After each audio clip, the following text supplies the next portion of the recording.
afternoon, kids. Before we proceed to our energizer and our show and also the story, let me introduce myself. Or ipapakilala ko muna ang aking sarili. Ako po pala si Teacher Peter. Ano nga ang aking pangalan? Very good. Bago tayo magsimula, merong panuntunan si Teacher or classroom rules. Una, listen or makinig kay teacher. Pag si teacher ay nagsasalita dito sa harapan, kayo po ay makinig kay teacher. Very good po. Pangalawa, itaas lamang po ang iyong kanang kamay kung meron kayong katanungan or gusto niyo pong lumabas para mag-CR. Okay ba niyo yun? Okay ba niyo lumabas? Good.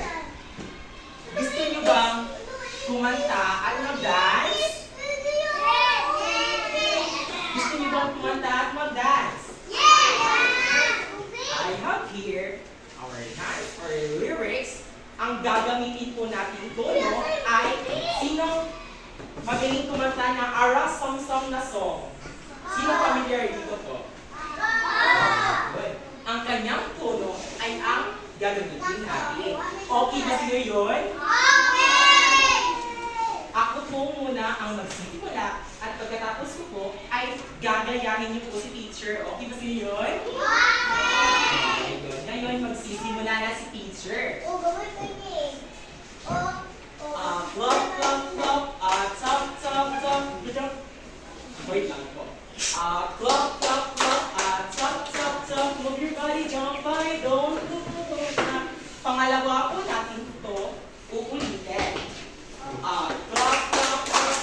Tap, tap, tap. Move your body, jump by, don't look back. Sa pangalawa po ay gagawin po ay shake and spin. Ganito po. Shake, shake, shake. Shake, shake, shake. Spin, spin, spin. Wiggle like a jellyfish and do it all again.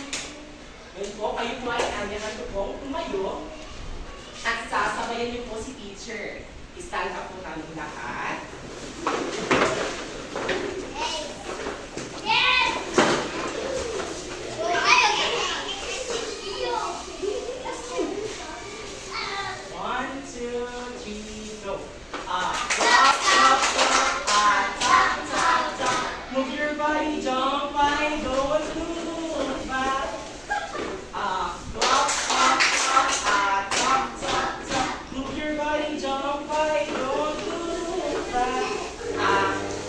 Shake, shake, shake, spin, spin, spin. Wiggle like a jellyfish, do it all again. Nagustuhan niyo po ba ang ating energizer? Maaari niyo po kayong umubos. Salamat po. Ngayon, merong pinahanda si teacher na hula or fresh. Alam niyo na po ba ang hula? Ang title ng ating hula ay Wisdom's Life. Ano nga ang ating title? Wisdom's Life. Magsisimula na po si teacher. Trust the Lord with all your heart. Let His wisdom guide your start. In all your ways, give Him control. He will lead and make you whole. His words alone a shining light, guiding step through darkest night. Seek His truth and walk His way. He'll bless your path both night and day. Ang matutunan po natin sa ating hula ay kailangan po natin mag-trust kay God. Saan na tayo mag-trust? Kay God. Very good po. Dahil si God ay ang nakakaalam kung para pumunta tayo sa ating magandang kinabukasan. Ngayon, gusto niyo ba ng kwento or story? Nagkala ba kayo makinig ng story kay teacher?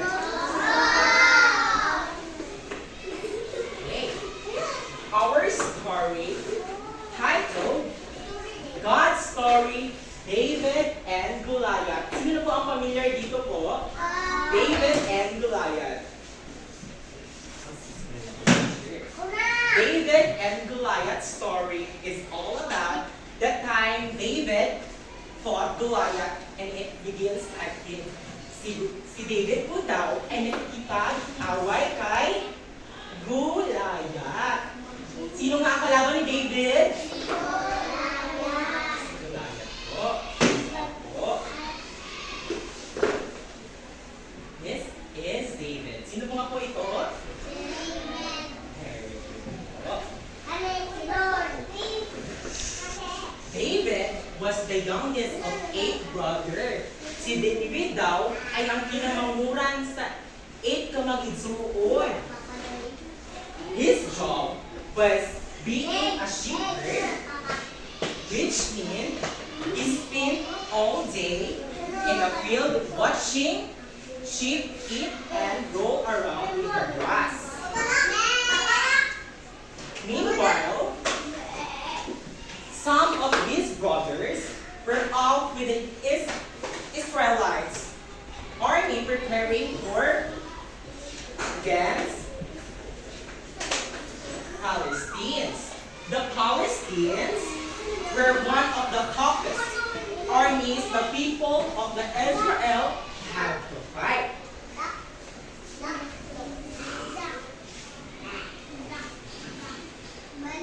One day, David was taking food to his brother. Si David daw ay nagdala ng pagkain sa kanyang kapatid. Sino nga ang dinala ng pagkain ni David? Very good po, ang kanyang kapatid. Because his dad asked for him. But when he got there, his brother accused him of coming so he could watch the fight instead of sheep.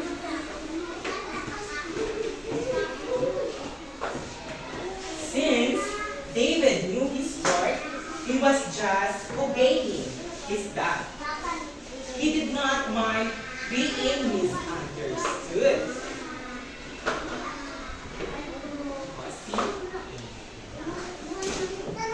Anyway, while David was there, si David daw ay nandun na si David. He saw a huge Palestine. Ano nga kanyang nakita? Malaking Palestine. More than 9 feet tall. Sobrang taas niya po, 9 feet po.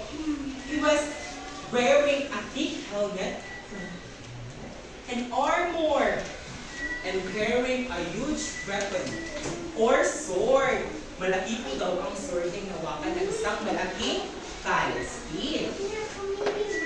His name was Goliath. Ano ba ang kanyang pangalan?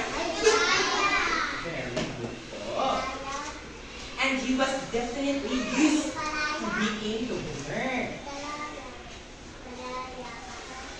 David found out that Goliath had been stepping onto the field like this every morning for the past 40 days and saying, ang sinabi daw ni Goliath ay, bigyan niyo po ako ng malakas na Israelite fighter or army.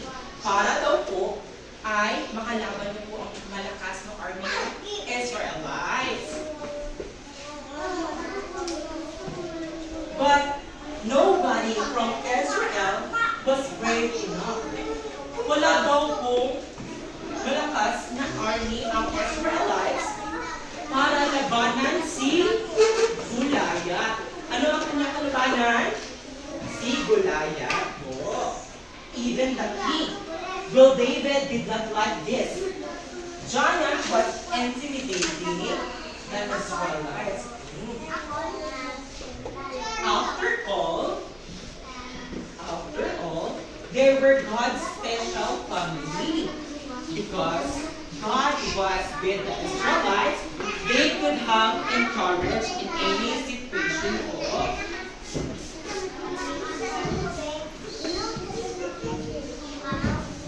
Goliath and David.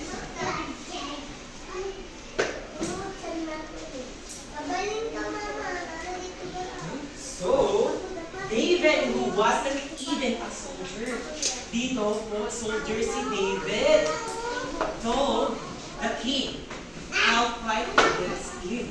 Gusto daw ni David magipaglaban kay Goliath. Very good po. Now, the king thought David was too small. Sobra daw liit ni David. But he really wanted somebody to fight Goliath. Pero daw gusto ni king na meron makipaglaban kay Goliath. Tama po. So, he gave in. And David knew he wasn't strong enough to hit Goliath. Hindi daw po kalakasan si David para magipaglaban kay Goliath. But he believed in God. Naniwala po daw siya sa ating Panginoon. Would be with him. So he said, the king hoped was right. The Lord will rescue me from the hand of this Palestine. Naniwala na si David po na ang Lord ay mag-rescue sa kanya po laban sa malaking Palestine man o si Goliath. So he said, the king hoped David was right. He even had his own weapons and armor put on David. But meron daw pinasuot ang king kay David, pero hindi po ito kasya po.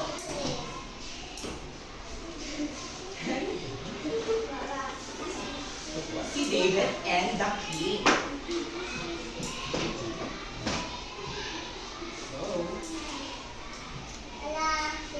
Ito po si David. David decided to go into battle in his regular clothes. That's how sure he was that God with him. Naniwala po kasi si David na ang Panginoon ay laging kasama niya po. David went to a nervous trip and find a wide smooth stone. Ilang stone po ang kinuha ni David? 5. Very good po. Gagamitin ni David po ang 5 bato para sa kanyang speech shot. Para kay Goliath. Tama po. Then, he walked onto the battlefield to meet the massive Goliath.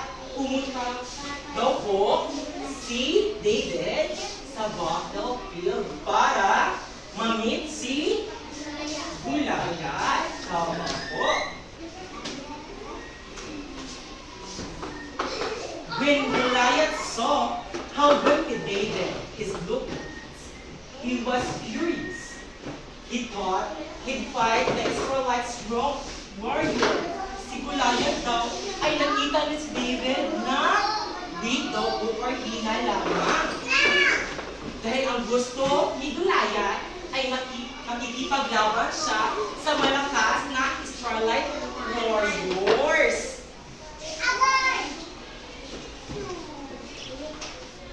David said, nakikita niyo ba si David dito? Saan po si David dito po? Very good po. David said, you come at me with sword, but I came at you with the name of the Almighty. Si Goliath, so sinabi po ni David kay Goliath ay, pumunta ka dito na may sword. Ano nga ang dala ni Goliath? Sword. At ang dala lang naman ni David ay ang kapangyarihan ni God. he was explaining to Goliath that God was more than powerful than anything.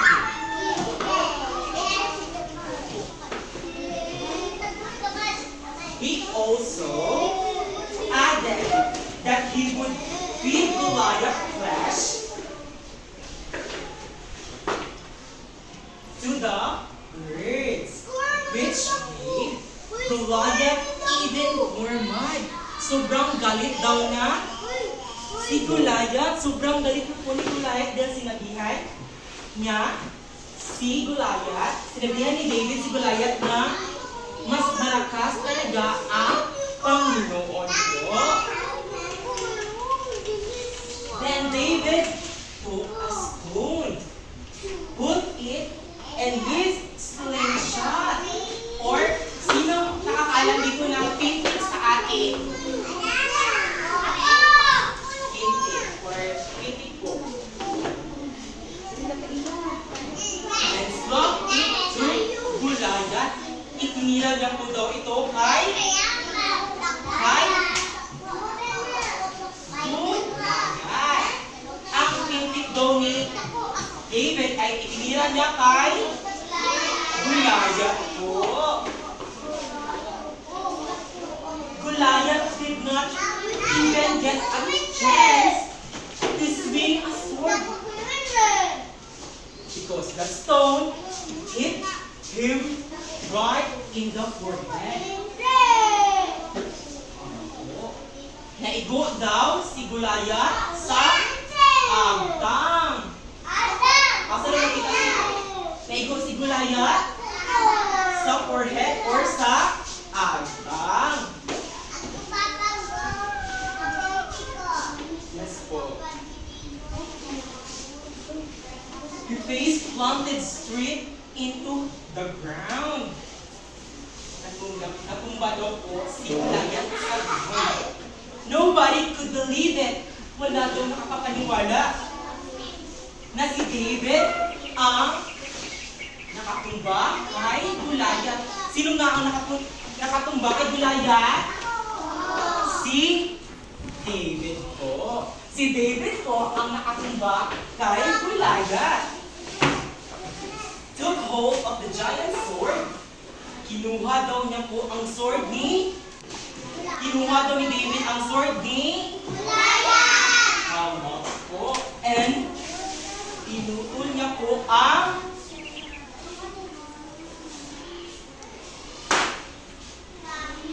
he took the sword and cut off Goliath's head. Kinuha niya po daw ang sword upang putulin ang leeg ni Goliath. Very good. Nakikinig po talaga kayo sa akin. Ito po ang head ni Goliath at si David. Si David ay hinawakan niya ang ulo ni Goliath.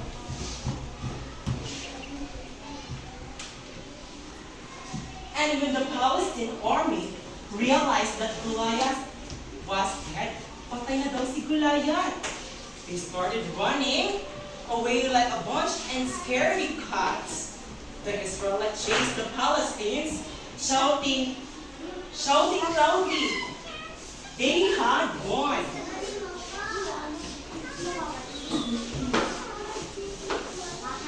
God used David, who was just an average kid, to rescue his people. And that's the story of David and Goliath. Thank you po.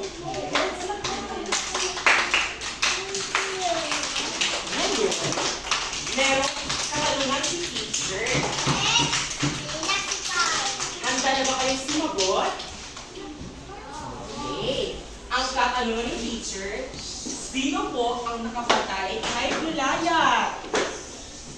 Raise your hand kung sino nakakaalam kung sino ang nakapatay kay Goliath. Very good po. Dahil meron kang sagot, meron ibibigay si teacher sa iyo. Here. Thank you. Ano sabihin ko? Dahil nakasagot po si Lord. Kurt, bigyan natin na siya ang galing clock. Alam niyo ba ang galing clock? Ganito po ang gagawin. 1, 2, 3. 1, 2, 3. Ang galing! Alam niyo po ba, bigyan natin si Kurt ng ang galing clock. Kayo po ay tumayo upang bigyan si Kurt ng ang galing clock. Stand up po tayo lahat. Stand up po. Upang bigyan natin si Kurt ng ang galing clock. Dahil si Kurt ay nakasagot sa ating katanungan. 1, 2, 3, go. 1, 2, 3. 1, 2, 3. Ang galing! Thank you po, kids. Ngayon ay natapos na tayo sa ating story. Maraming salamat po, kids. Maayon po yung umupo.